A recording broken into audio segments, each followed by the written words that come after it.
Alright, what is going on, y'all? We are back with another video. In today's video, we are here to talk about day 13 of the NBA playoff. And man, we had a banger tonight. Two teams got eliminated tonight. Let's get right to it. First game of the night was Portland, Denver. And man, I got a lot to say about Portland, but I'm gonna save it for the season recap video. You know what's next for them and all that stuff because it's not good for Portland. And I just want to say, man, Dane deserves better, man. He absolutely deserves better, man. He gave us all this series. He was phenomenal this entire series. He carried the team this entire series, and his teammates let him down. If I'm gonna be honest with you, his teammates let him down. Now let's talk about this game.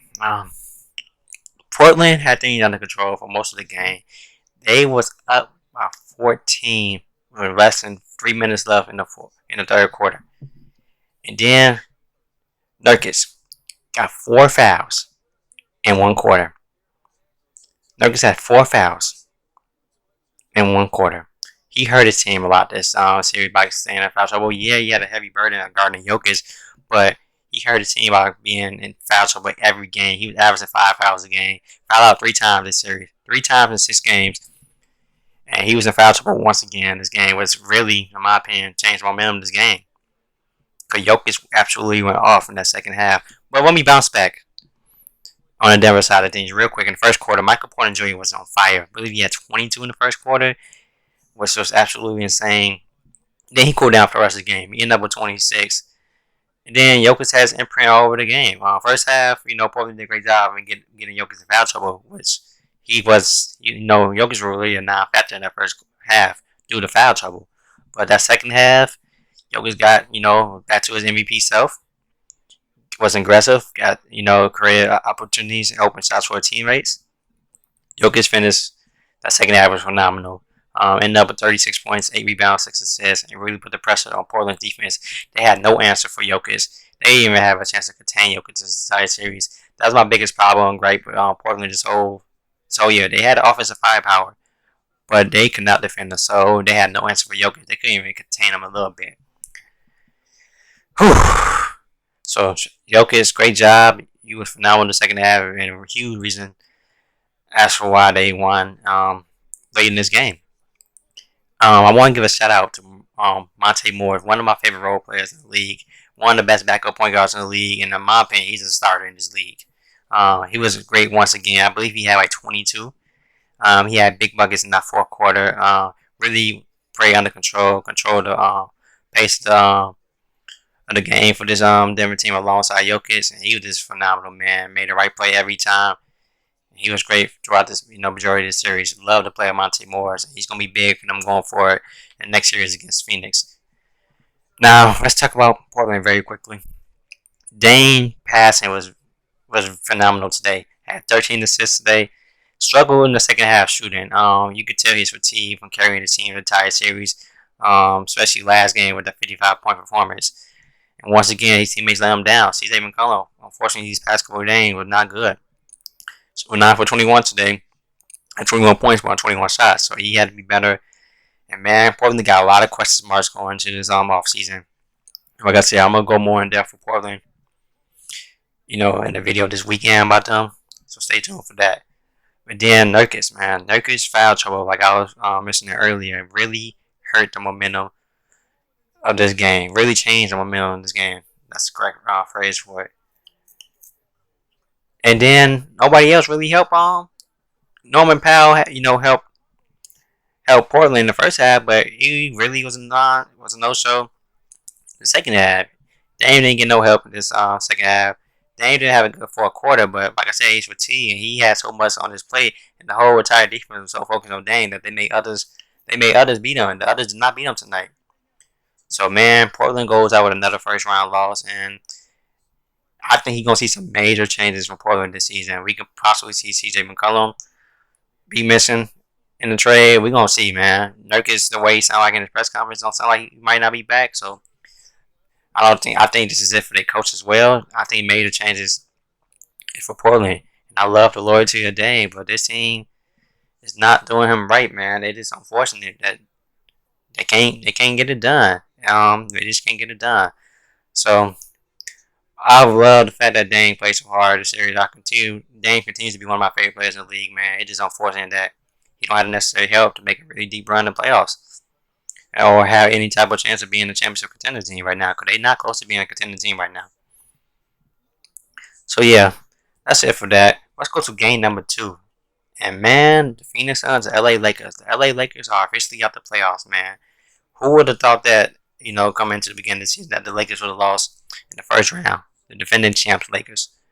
Yeah, a lot of people gonna talk about the injury. They couldn't stay healthy this year. LeBron James ankle injury. You can tell he's really a step slower. In this series, step slower since he came back, and I got some concerns for AD and LeBron, man. This new LeBron, LeBron is one of my favorite players of all time, but you really starting to see him slow down a little bit. He look like he's a step slower. Yeah, this Lakers team got some answers, some questions. They're gonna make some changes this offseason. It's gonna be interesting to see what adjustments and changes they make to the roster next season. And then AD, man, I'm gonna say this real quickly. Um, the doctors or whoever cleared AD, man, I don't know how they could have cleared him the way he was looking. He was hopping around the first couple plays of the game. They was saying that he was good to go. He looked good in the practice. No, he didn't. He did not. He couldn't have looked good as it showed in this game. He only played 5 minutes and he re-aggravated that groin injury, man. I don't know. Like I said, that was my biggest concern with the Lakers this year. AD ability to stay healthy, and he did not prove that this season. Love AD, as a player in person, but his inability to stay healthy, man, is a drawback of his. So, good thing, the best thing for Lakers now is that AD and Brian get a long offseason of rest to heal up and come back from next season. So yeah, I'm gonna dive more, in depth about Lakers. What's next for the Lakers? That season recap in a video sometime this weekend or early next week. So stay tuned for that as well. But let's talk about the Phoenix Suns. And when you talk about the Phoenix Suns this game, Devin Booker. This man was incredible to start. Yeah, he set the tone once again in back-to-back games. Have, I believe, 22 points in the first quarter. Shot 8 from 9 for threes. This Phoenix team really destroyed the Lakers in the first quarter. They really put this game. This game was pretty much over in the first quarter. Booker, man, like I said, he was going to all areas. Got to mid-range spots, was attacking the rim, was aggressive and hitting the 3-ball. And then Jay Crowder hit 3 threes in the first quarter, which really set things in motion for this Phoenix team. They was on fire from 3-point line, and the ball move was incredible. Their defense, which I believe don't get enough credit for this Phoenix team. This defense is top 7 defense for a reason, man. I thought they did a very good job of crowding and surrounding the paint against and swarming with Bron, made things difficult for Bron this game, and forced other Lakers to hit shots, which they did not do. Schroeder had a better game today, but overall he didn't have a good series. KCP had a better game today, but overall he didn't have a good series. LeBron, he had 29, 9, and 7, but in my opinion, he really made him work for it, and he did not have as good a game that you would expect from LeBron. And you gotta give credit to the Phoenix Suns for that, man. Excellent game plan for the Phoenix Suns. I love this Phoenix Suns team because when a lot of teams were ducking the Lakers, this Phoenix team did not duck the Lakers at all. They want to win as many games as possible. Love the quote from CP before the playoff happened. About we not ducking nobody. They proved this year that they wasn't scared of the Lakers, and this team proved that they are a serious threat in this West. They are a serious threat in this West. But yeah, I won't get a shout out to Devin Booker, man, because he really destroyed the Lakers today. Nobody could stop him today. 47 points, 11 rebounds, 3 assists, 8 from 9 for 3, like I said. This is Devin Booker show. And then, let's talk about the second half very quickly when the Lakers are making their run. They got it down to 10 at one point in the fourth quarter, like halfway through the fourth quarter. But the calmness and, and the steady force of CP3, when he got the team, when you kind of see the team becoming a little bit uneasy, CP3 told him calm down. He made play after play after play, 3 straight plays. He hit Mikal Bridges for a corner 3.